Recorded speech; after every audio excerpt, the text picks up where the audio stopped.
Ai, ai, olá, eu sou o professor Rogério e hoje nós vamos, trabalhar um pouquinho aqui da consolidação da monarquia absolutista.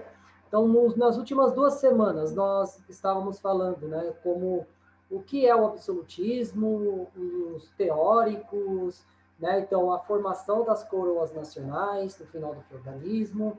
Semana passada nós falamos um pouquinho aqui do que foi as regras, que ditaram, as monarquias absolutistas, e hoje nós vamos falar de dois modelos que vão inspirar o absolutismo na Europa, que é, no caso, o absolutismo francês e o absolutismo inglês.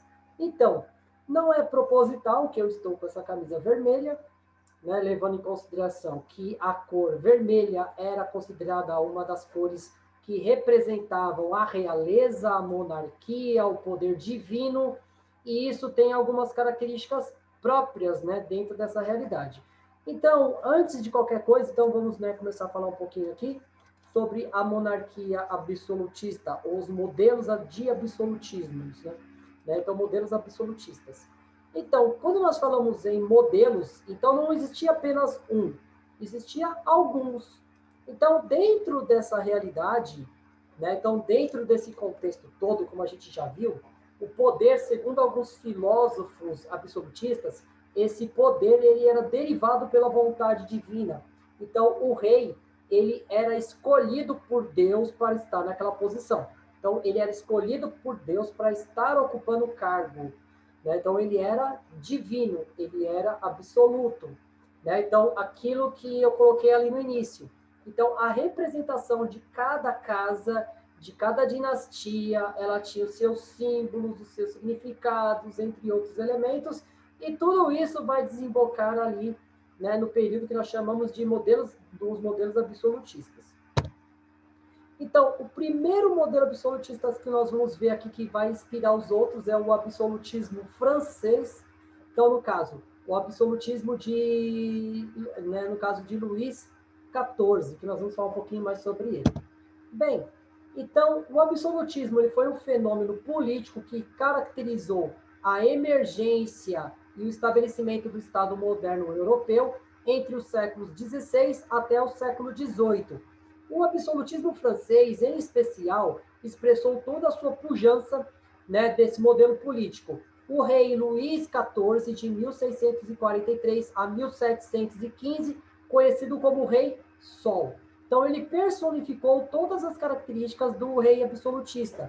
E ele foi, atribuído a frase: o Estado sou eu. Então, eu represento o Estado, eu represento as forças da lei, e dentro desse território não há ninguém acima de mim. Então, essas características de representação completa do Estado fazia do rei um elemento político absoluto. Daí vem o termo absolutismo. Então, o Henrique, no caso, o Luís XIV, ele foi o primeiro exemplar desse modo de política tão agressivo, Então, de uma certa forma ou de outra, esse modelo político, tão forte. Então, no caso, o Estado moderno europeu e o modelo absolutista nasceram como uma resposta à profunda crise política e social advinda das guerras civis religiosas que assolaram a Europa entre o século XV, entre o século XVI e século XVII. Então, essas guerras eram decorrentes das reformas protestantes e do enfraquecimento que os reis das dinastias católicas deram à proposta política de ancoradas ao luteranismo e ao calvinismo. Então, a reforma protestante em si, ela vai dar algumas características de questionamento do poder divino, do poder real. E os reis católicos, eles tinham que reafirmar a sua importância dentro daquela realidade. E como é que eles iam fazer isso? Com governos fortes, governos autoritários, governos que iam impor a sua necessidade, principalmente contra esses ideais, dentro dessa nova realidade, dessa nova conjuntura mundial. Bem, então, a França, os principais arquitetos do Estado fortalecido e centralizado na figura do rei foram o cardeal, Richelieu, de 1585 a 1642, que foi o primeiro-ministro do Luís XIII, e Jacques Bousset, que é de 1624 a 1704, teólogo que engendrou, né, introduziu uma das principais defesas teóricas do absolutismo, reivindicando, inclusive, a relação íntima desse tipo de governo com a própria dinâmica da história. Então, a questão, né, de que o rei, ele tinha o poder político dele vinha da vontade divina, da interação com o divino, né, com Deus e todas as suas necessidades. Então, o Richelieu, né, então ele preparou o terreno para a centralidade do poder da figura do rei. Limitou a influência dos nobres nas decisões políticas administrativas, ampliou todos os funcionários reais e criou o fortalecimento da burocracia controlada pelo rei. Então, tudo isso amparou naquilo que ele denominava da razão do Estado. Então, qual é a razão do Estado? Essa razão absolutista de dominação de todo esse cenário e de uma certa forma ou de outra, né, de concretizar esse rei como uma figura absoluta, representante do Estado, o Estado forte e plenamente motivado. Bem, então, para combater os questionamentos que vinham da teoria, né, das novas ideias vindo assim, das reformas protestantes. Então, o Rossetti, por sua vez, foi um dos principais seguidores do administrador Luís XIV, sucessor de Luís XIII. Então, sua principal obra intitula-se Política Tirada das Sagradas Escrituras. Então, nela, apoia-se na tradição católica, especialmente nos autores como Santo Agostinho. Então, tensionou-se estabelecer a teoria dos direitos divinos do monarca, concebendo que todo o poder estava na figura do rei. E o rei seria, desse modo, uma autoridade sagrada e incontestável, só devendo obediência a Deus. Então, nós temos toda essa organização temática, essa organização onde ressaltava a figura do rei perante todas as outras áreas do conhecimento da sociedade. Então, o rei ele estava acima de tudo, né? Acima de todos. O único que estava acima do rei era Deus. E Deus que dava a esse rei a importância, né, da sua coroa. Então, para afirmar-se como modelo político, o absolutismo ele precisou ser implacavelmente autoritário. O historiador Marco Antônio Lopes exemplificou esse caráter, né, incisivo do monarca absoluto no seguinte trecho. Então, o Estado absolutista francês instalou-se no topo da complexa pirâmide da hierarquia social. Se sua política externa não admitia nenhuma potência acima de si mesmo, no interior do reino sufocou qualquer discurso que fosse desfavorável à propaganda monárquica, que foi estendida até o campo de batalha. A lei da mordaça imposta pelos príncipes absolutistas da história, que se tornou uma arte, foi muito criticada por autores, né, setencentistas. Né? Então, o que isso quer dizer? Então, no caso, o absolutismo, de uma forma da política a partir da mordaça, do autoritarismo, da força desmedida, entre outras coisas, é uma das críticas mais importantes dentro dessa realidade. Mas, mesmo assim, era a forma de manter a ordem, né, dentro daquele contexto social. Né? Então, Thomas Hobbes ele vai dizer isso, né, do contrato social, a questão da força, onde o Estado tinha força para controlar os indivíduos, e só a partir da força do Estado é que a sociedade iria se organizar de uma forma harmoniosa. E muitas vezes isso não era o suficiente para a sua intenção. Bem, então os autores setencentistas, né, então, que criticaram essa tentativa de controle da história e da população pelo Estado absolutista foram os representantes do iluminismo, então como Montesquieu, que defendia o deslocamento do poder da figura do rei para o cidadão, que seria apresentado pela instituição harmônicas e interdependentes, configurando os três poderes, o legislativo, o judiciário e o executivo. Então, esses pensadores, no caso, os iluministas, eles vão começar a questionar esse autoritarismo, principalmente exercido pelas coroas latinas, no caso, né, o caso da Espanha, de Portugal, da França, e depois eles vão começar a criticar também a forma da monarquia inglesa, né, na forma do absolutismo voltado para essas características mais emblemáticas, principalmente do autoritarismo visando a parte religiosa. Bem, e o absolutismo inglês. O absolutismo inglês ele tem essa característica aí bem impactante logo na primeira imagem. Então, o absolutismo inglês ele tem um ponto inicial que é quando houve o rompimento, né, com os nobres e a aproximação com a burguesia. Então, esse absolutismo ele é um pouco mais maleável, né, nas trocas de interesses, principalmente entre a burguesia e a realeza. Tanto é que essa imagem é a imagem do primeiro rei a ser decapitado pela burguesia, que é o Carlos I, que a gente viu lá no começo do ano, né, com a Revolução Puritana. Bem, então a monarquia inglesa, desde o século XIII, apresentava características peculiares à existência de um parlamento. Então, isso representava uma certa limitação do poder real desde o João Sem Terra. Esse quadro começa a mudar com a Guerra dos 100 Anos. Então, a monarquia inglesa passa a contar com o apoio da nobreza e se fortalece ao longo de todo o período da guerra. Entretanto, com o final da guerra e a derrota inglesa, o processo se inverte. Há uma desvalorização da monarquia e o enfraquecimento do exército, tendo que o plano de fundo é uma crise econômica. Então, esses elementos influenciaram a disputa dos setores descontentes com a nobreza pelo poder real. Então, essa reação deu origem à Guerra das Duas Rosas, entre 1455 a 1485, que durou 30 anos, dilacerando o território inglês. Então, a Guerra dos 100 Anos ela vai levar um certo questionamento da monarquia inglesa, principalmente por conta da derrota contra os franceses e da forma como foi o surgimento da heroína Joana d'Arc, todo aquele contexto histórico, né? Então, uma batalha que rendeu muitos problemas à Inglaterra e isso vai, né, respingar na monarquia, surgindo disputa entre duas casas, né? E essas duas casas vão dar o nome das casas das duas rosas. Então, vamos, né, continuar aqui.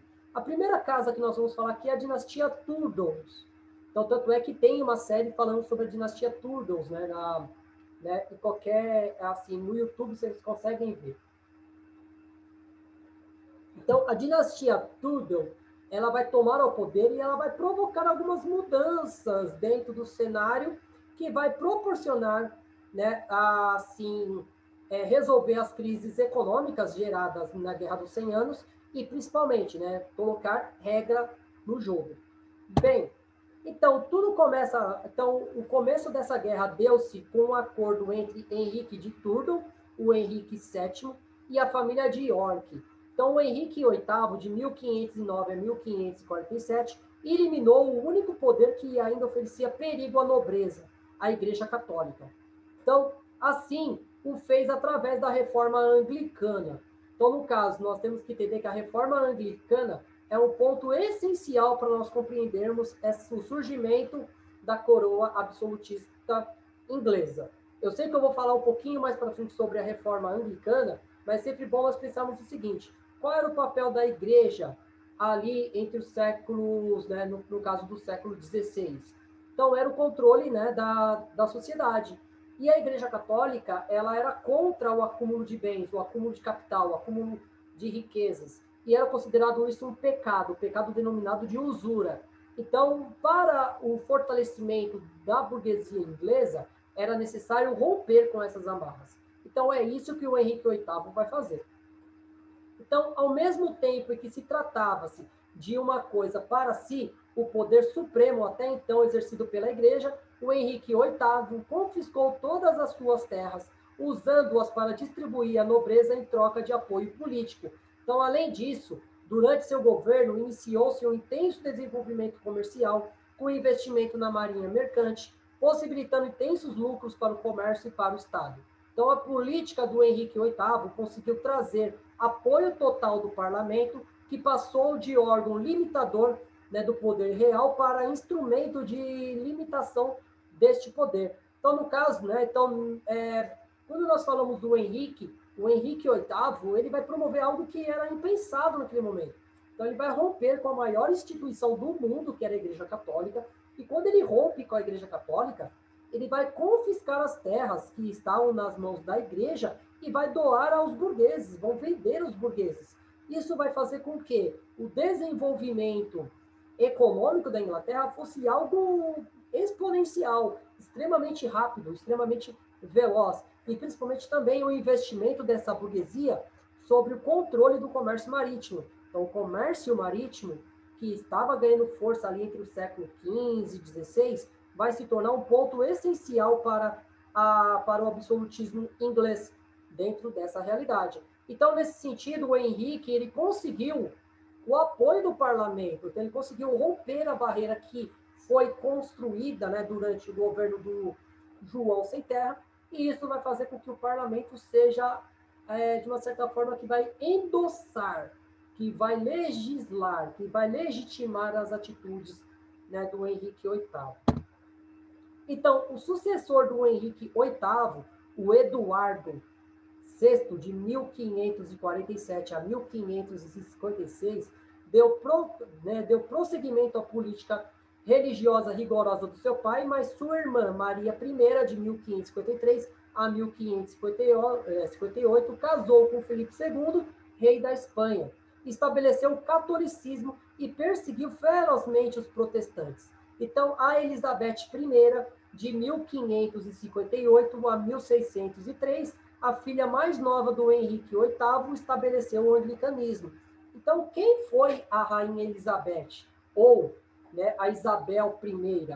Ela foi a filha do Henrique, né, que um dos motivos do Henrique romper com a igreja, ou uma pretensão para romper com a igreja, era a necessidade dele ter um filho homem para poder suceder ele depois da sua morte. Qual era o maior medo dos ingleses? Que o Henrique morresse e a França, o rei da França, tomasse o trono da Inglaterra.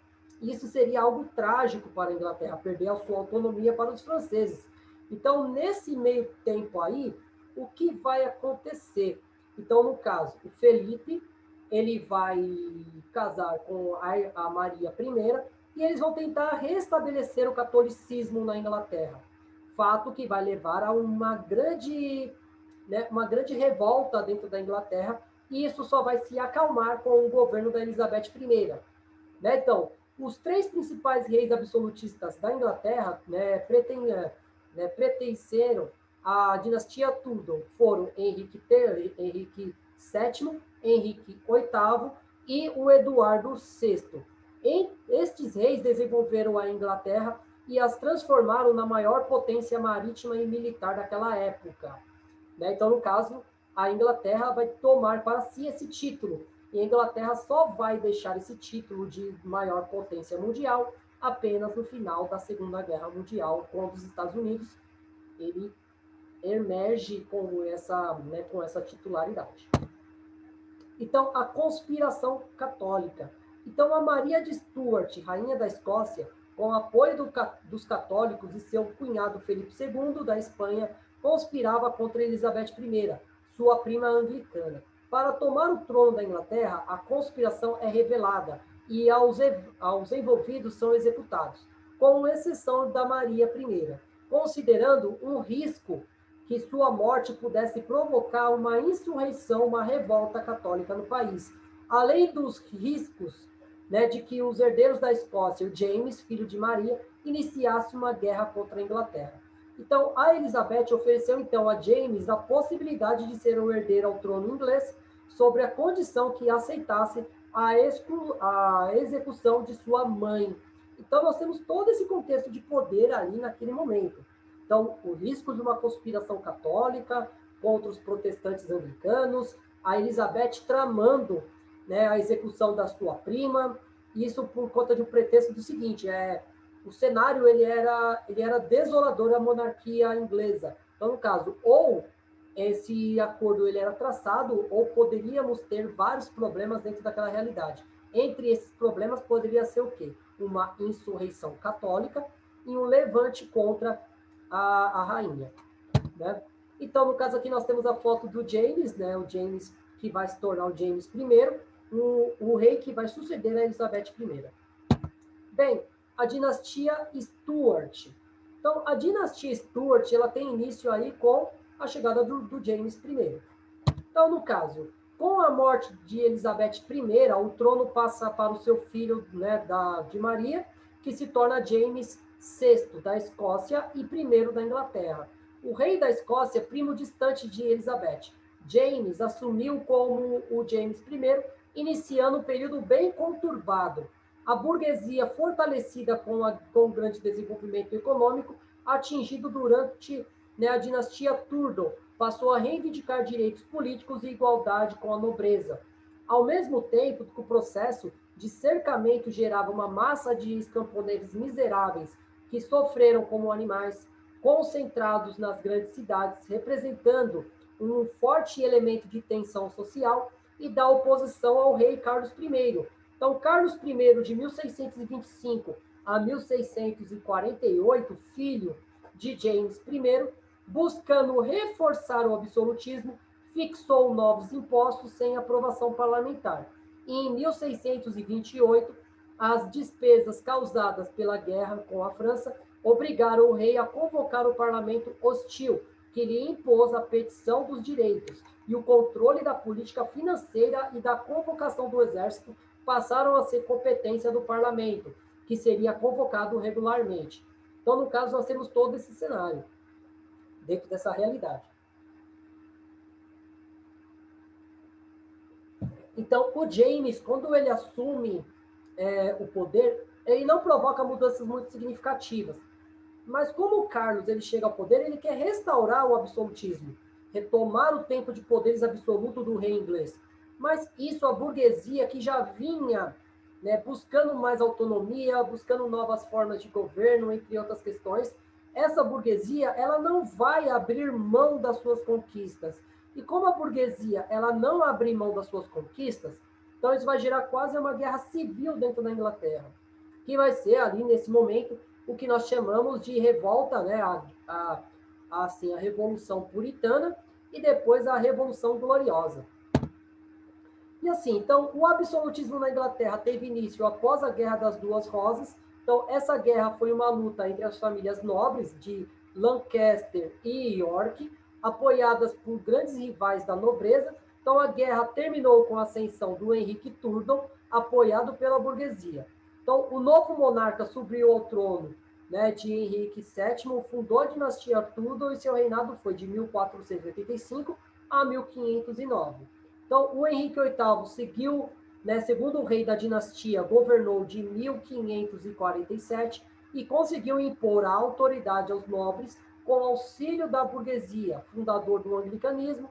Seu rompimento com a Igreja Católica permitiu-lhe assumir o controle das propriedades eclesiásticas na Inglaterra. Então, a rainha Elizabeth, que reinou de 1558 a 1603, conseguiu aumentar ainda mais o poder real, né, completou a obra do Henrique VIII, seu pai, consolidando a igreja anglicana e perseguindo os adeptos das outras religiões. E foi durante o seu reinado que teve início a colonização da América do Norte. Então, isso aqui é um resumão de tudo que a gente falou. Então, Elizabeth morreu sem deixar herdeiro, por isso subiu ao trono James I, que deu uma dinastia, a dinastia Stuart. Então, durante seu reinado de 1603 até 1625, continuou a perseguição de outras religiões, muitas quais acabaram imigrando para a América do Norte. Então, Carlos I, né, filho de James I, subiu ao trono em 1625, seu reinado, do mesmo modo como seu pai, caracterizou-se pelo absolutismo e pela perseguição religiosa. No entanto, em 1642, o parlamento, né, e os burgueses iniciaram uma guerra contra o rei, liderado pelo Oliver Cromwell, que derrotou o Carlos I. Então, Cromwell assumiu o poder e o título de Lorde Protetor e governou de 1649 a 1658. Então, no caso, em 1651, o Cromwell ele lançou o ato de navegação que limitava a entrada e saída de mercadorias da Inglaterra e de navios ingleses aos navios dos países produtores e consumidores. Com isso, ele prejudicava o comércio intermediário praticado pelos holandeses, A partir de então, a Inglaterra passou a ser uma grande potência marítima, né? Então, de posição que manteve até o final da Primeira Guerra Mundial, já no século XX. Então, quando o Cromwell ele morreu, né, o governo voltou para a mão dos Stuarts. Com isso, a Inglaterra teve mais dois soberanos de tendência absolutista. No caso, Carlos II, que reinou de 1660 a 1685, e James II, que foi de 1685 a 1688.